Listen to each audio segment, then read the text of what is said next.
Hey, good evening. One of the things I collect is letters and postcards and that from the war. And sometimes when I buy the envelopes, there's just nothing in them. It's just a cool envelope.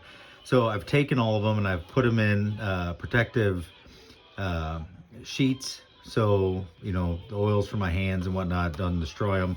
Just kind of prolongs their life. Anyway, just wanted to show you a few of them in the book.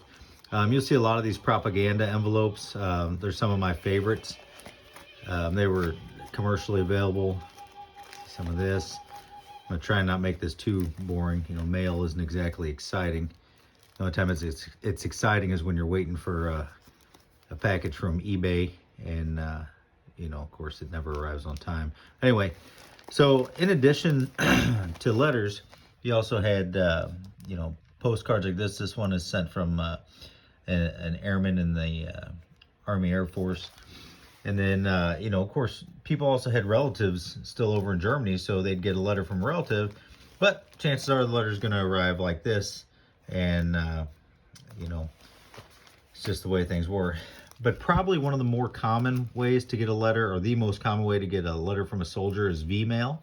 What they did is the soldier would write on a regular sized piece of paper the letter he wanted to send home. He would then submit it. Censors would look at it. If it was okay, they'd take a picture, shrink it down, and then it would get sent.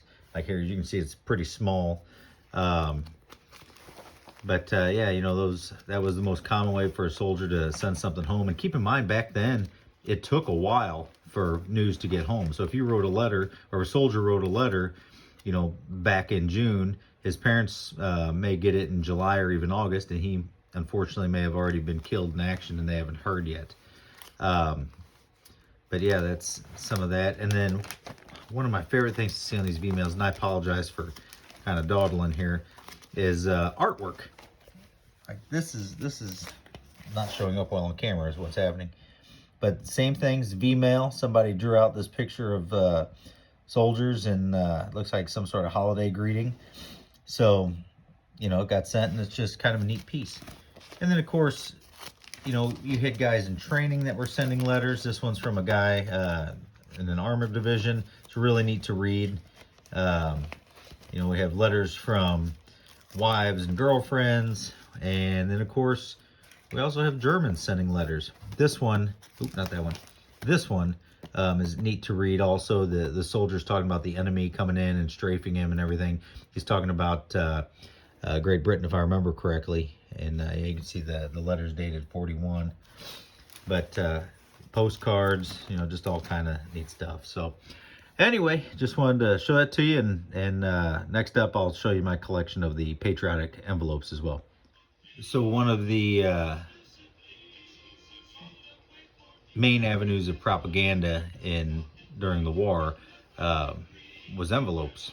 You know, they didn't have email back then. They didn't have many of the same communication avenues that we do today. So the U.S. mail was essentially it. Sure, you had the telegram and things like that, but your average everyday person was most likely to use the U.S. mail.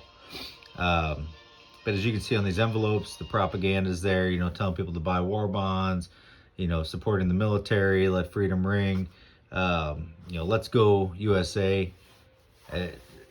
There was just this tremendous feeling of patriotic duty throughout the country, and items like these and posters and movies and music, it all just helped that grow and stay at this incredible level during the war, and I think ultimately helped us win the war. So, yeah. All right. Well, thank you for watching, and you have a good night.